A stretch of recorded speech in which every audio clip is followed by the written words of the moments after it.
So Ross has responded to the EU's response to stop killing games. They're not happy about it. We're not happy about it. Nobody's happy. And I'm going to show you a little bit of context before I get into Ross's response, you know, Accursed Farms. Or Accursed Farms. I don't know how he pronounces it. Here's a little bit of context. This is where we're at currently.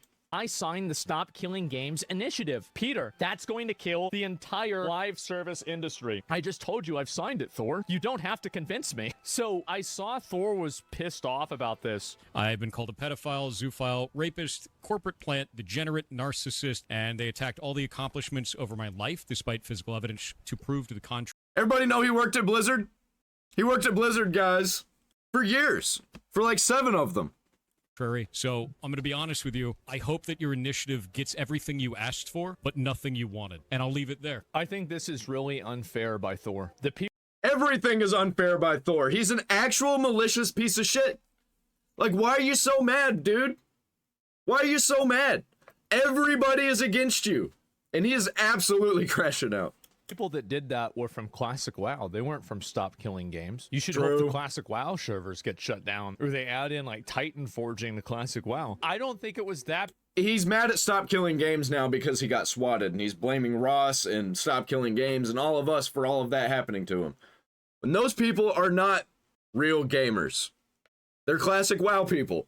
Big of a thing from Stop Killing Games. Apparently, a lobbying group has made a statement about Stop Killing Games. If anyone doubts how powerful the EU initiative can be, Video Games Europe, an industry lobbying group, has unsurprisingly come out against Stop Killing Games.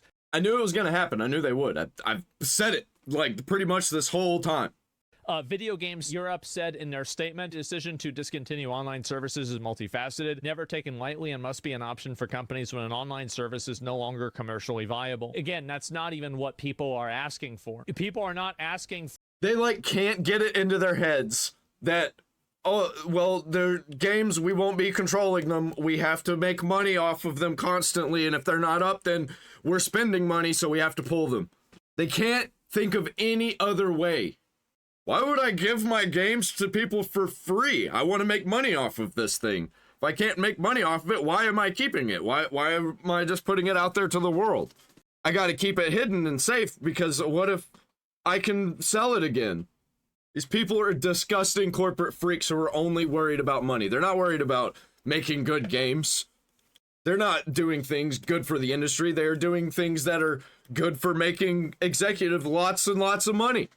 For you to provide online services forever, there is no reason why players can't play peer-to-peer. They're twisting it again. It's included in the petition. They watch Pirate Software's video. And in addition, many titles are just... They didn't even really have to watch Pirate Software's video. It's just the corporate mindset. Pirate Software is a corporate shill. That's why he's got the same take as the corporate. Garbage. Designed from the ground up to be online only. In effect, these proposals would curtail developer choice. No, it's just that you have to provide an option for players to be able to play peer-to-peer. Private servers are not always a viable option for players, as the protections we put in place. Yeah, we're not even talking about that. It's to secure players' data, remove illegal content, and combat unsafe community content would... That's not your job, bro.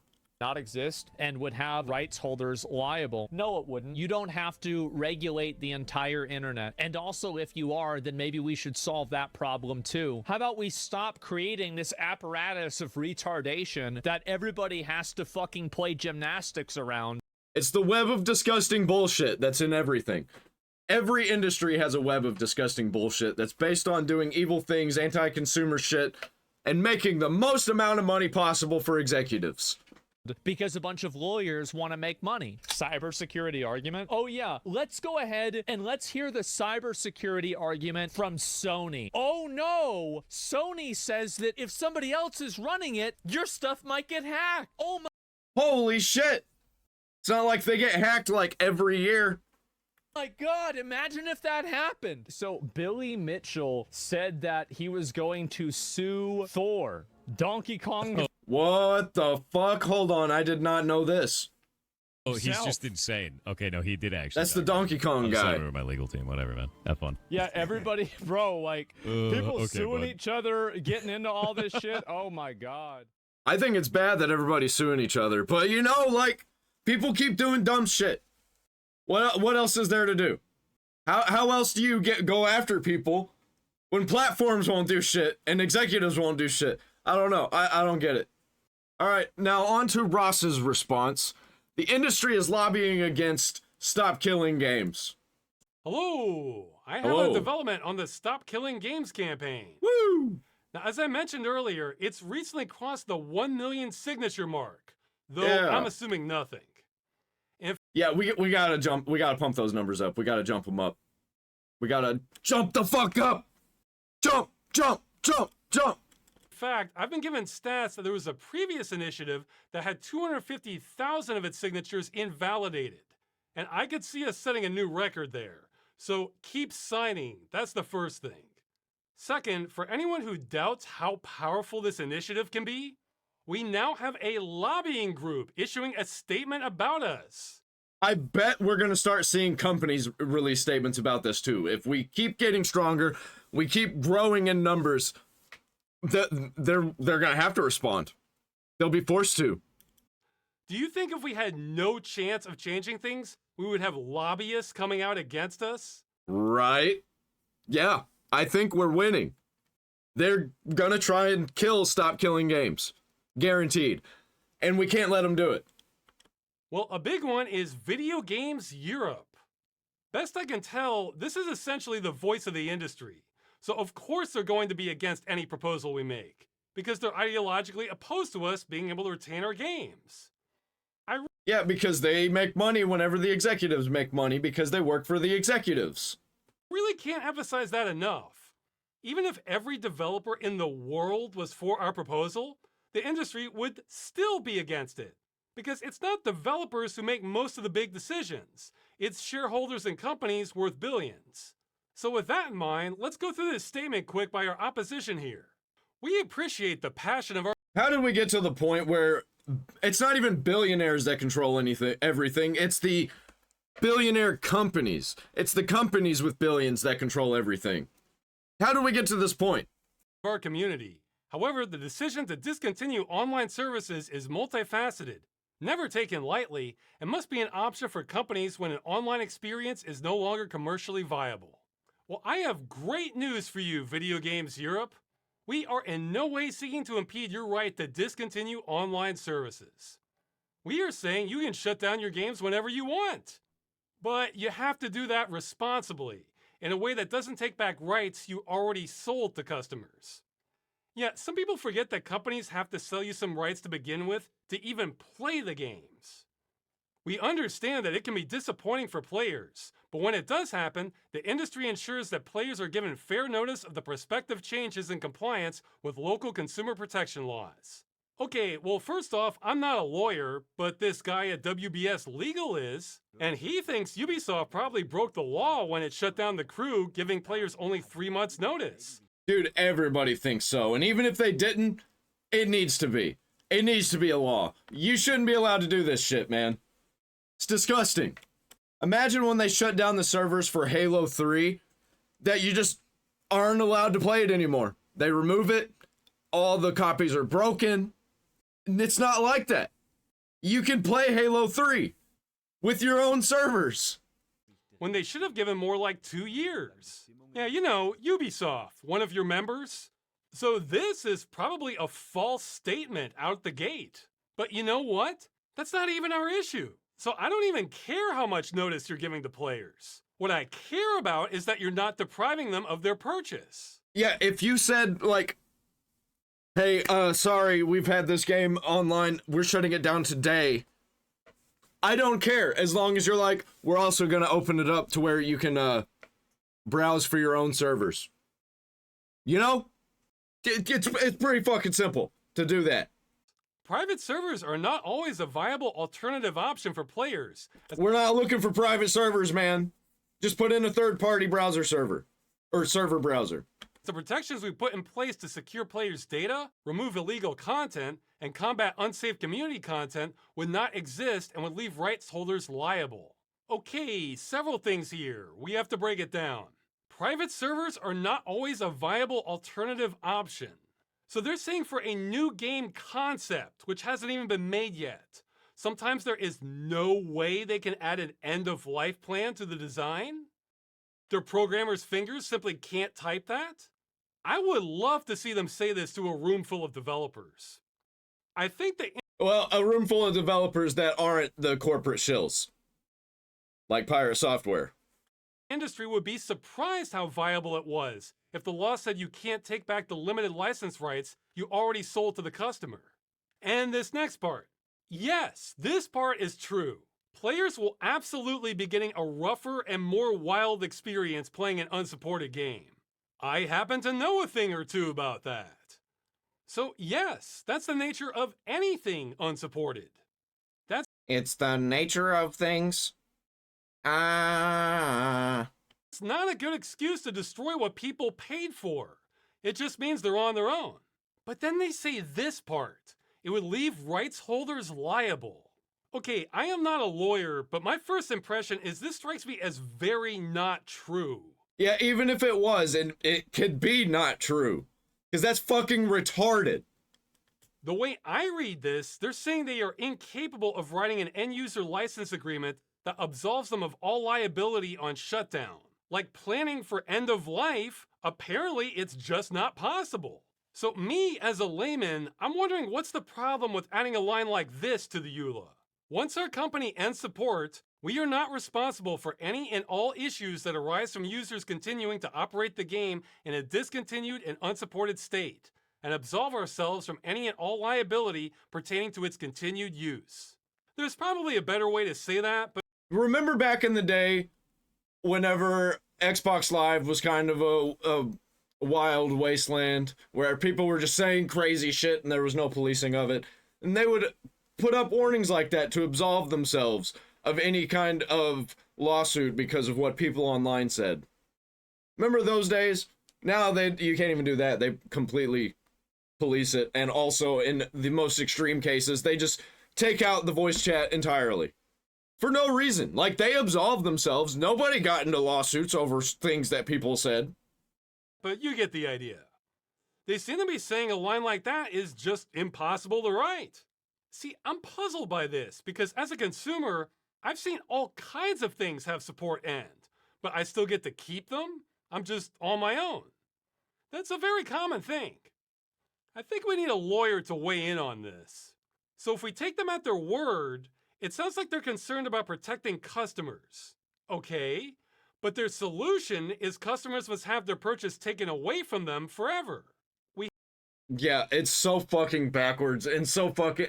It's such a lie. It's such corporate bullshit. Like, get this shit out of here, man. Sounds like a lie? It is a lie. Oh, you can't be trusted with this product. You can't be trusted with it, so we're gonna take it away from you. That's literally what they're doing. We have to destroy our customers' games to protect them from themselves. Yep. I normally don't like to use this phrase We're doing it for your own good. That's what they're telling us. because it's thrown around too much, but this is beyond nanny state. This is more like Terminator state. Take a game like Star Siege Tribes.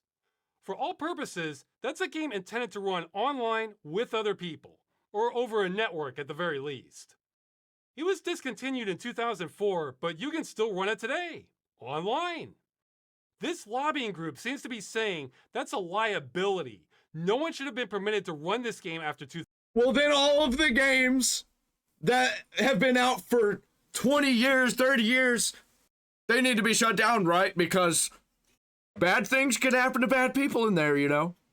So, you all are wanting us to stop killing games? Actually, you have pointed out a flaw in our system. We have to get all of these games shut down.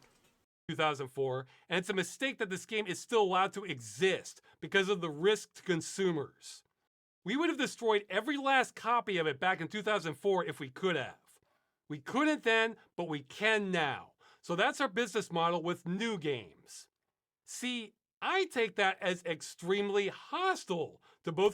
Okay, I'm gonna take you on a little ride down memory lane. I remember back in the PS2 days, when a game would release, our problems were, okay, is it gonna be better than the last game? And if it wasn't, that was a huge problem, man. Everybody was pissed. Like, oh, it was slightly not as good as the first one. Like, Resident Evil 4, people were mad because it wasn't like the other Resident Evil games. You know, that's what people were mad about back then about video games. That things were too different from the previous things. And then move on to the Xbox 360 days. It got even worse. I'm going to use Resident Evil as an example again, but there were plenty of other examples. Like Halo Reach. Halo Reach is a pretty good example for the 360 days of making changes, and people were very upset about it. And releasing DLC, and people were very upset about all that now everything has DLC. Everything's got to have a DLC, man. It was so gross. I remember that. Everybody was bitching about all the DLC. And that Resident Evil 5 was too much of an action game, not enough of a horror game. Resident Evil 6, even worse. And it had DLC. There's too much DLC. Then move on to the Xbox One days. We didn't really have microtransactions in our games. We kind of had them starting to pop up in like multiplayer games, like free-to-play games and stuff. But they weren't in the single-player games. They weren't in the multiplayer games that were paid for. That wasn't a thing back then. But the DLC was getting crazy. The pre-order bonuses were getting crazy. GTA 5 was like one of the worst cases. It was so bad that they decided, we better just go ahead and release this pre-order bonus to everybody for free. And then around the PUBG days, it was when PUBG came out. I think PUBG changed everything. PUBG and Fortnite started putting microtransactions in everything. People started playing games on their phones more for these free-to-play games because they're free. They're free. They got ads and microtransactions, but they're free. And there's a few of them, and there's some good ones. And then those games got worse over time, and then there was more and more of them, and now we've got microtransactions in the single-player games. Everything's a service. They're removing games from us from our libraries, and it just keeps getting worse and worse and worse. It's like the problems never get fixed, and then they just add more problems onto it, and people forget about the old problems because they're focused on all the new problems because they're so much worse than all the old problems. And I don't think it's going to stop. I think it's going to keep getting worse and worse and worse until we have to do something about it. Or the entire gaming industry is just going to crash. One of those two things is going to happen because people aren't going to take it. They'll just stop buying video games. Gen Z already isn't. 25% less than everybody else in the previous generation. Both customers and preservation. So my question is, why can't we allow customers to continue playing the game, but because they can't make money off of it. And they might want to remaster it or something so they can sell it to you again. adding a splash screen saying something like, "Warning, this game is no longer supported. Running it could represent a risk to your security. Yeah, literally. Like, literally the only reason is because they don't see a way they can make money off of it, so they don't want to mess with it. Assume no liability for what may happen as a result." That strikes me as a reasonable compromise. In addition, many titles are designed from the ground up to be online only. In effect, these proposals would curtail developer choice by making these video games prohibitively expensive to create. Okay, this part is a little more complicated because every game is different, but when I see this, I'm thinking of auto manufacturers saying how they can't afford to make cars if they're required to include seatbelts in them, because no one ever made that argument back in the 60s. However, I think there is a big piece being left out of the discussion here. By the way, he was being facetious. That was a thing. They were lobbying against having seatbelts put in vehicles. And now it's like, I can't imagine not having seatbelts in the vehicle. A whole lot of the complexity and cost of making an online game comes from all the microservices involved. And guess what? We don't need the vast majority of them for an end-of-life build. Dude, yeah, get that anti-cheat and DRM bullshit out of here. I talked to a developer and he gave me a big list of examples we don't need. Payment processing, anti-cheat, analytics, voice chat. There's so much here that's not necessary to just run the damn game. In fact, I have a quote from him. "We are not asking for 98% of the game. We're asking for the 2% of game logic from main gameplay functionality." Except even that's not true. We're not asking for that directly. We're asking for the same rights we already bought for the game, which they can probably fulfill by providing that 2%, as he puts it.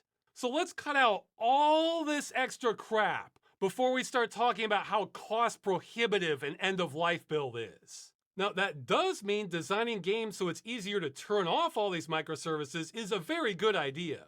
And that also means it may not be practical for some existing games. Good thing for the industry, the initiative is not retroactive. And most publishers already have a local test environment for a game, which I'm told is bad practice not to. That's half the battle right there. So this statement? No, this one is meme level. I do not believe the Yeah, this whole thing is just bullshit. This is just corporate bullshit. industry when they say this is so expensive it's not possible. Especially when it's been done many times before. This is seatbelts all over again.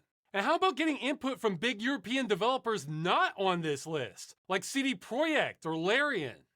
We welcome the opportunity to discuss our position. I have never heard anybody call them CD Projekt. That is what they're called technically, but I've never heard that. With policymakers. Yeah, I bet you do. And those who have led the European Citizens Initiative in the coming months. Well, they'll probably be glad to know that's actually not me. I am not the official spokesperson for the initiative. I'm ineligible. I'm more of a super promoter. The reason I'm making this video is I want to inoculate people against these bad faith arguments. Remember, everything they're saying here is their excuse for taking away your purchase with no time frame given and destroying it forever. Yeah, and we're not taking it. They think we're fucking stupid. Like, get this shit out of here. Nah, this just pissed people off, and they're gonna talk about it even more. I'm already seeing it. Asmongold made like a video a day about this Stop Killing Games initiative.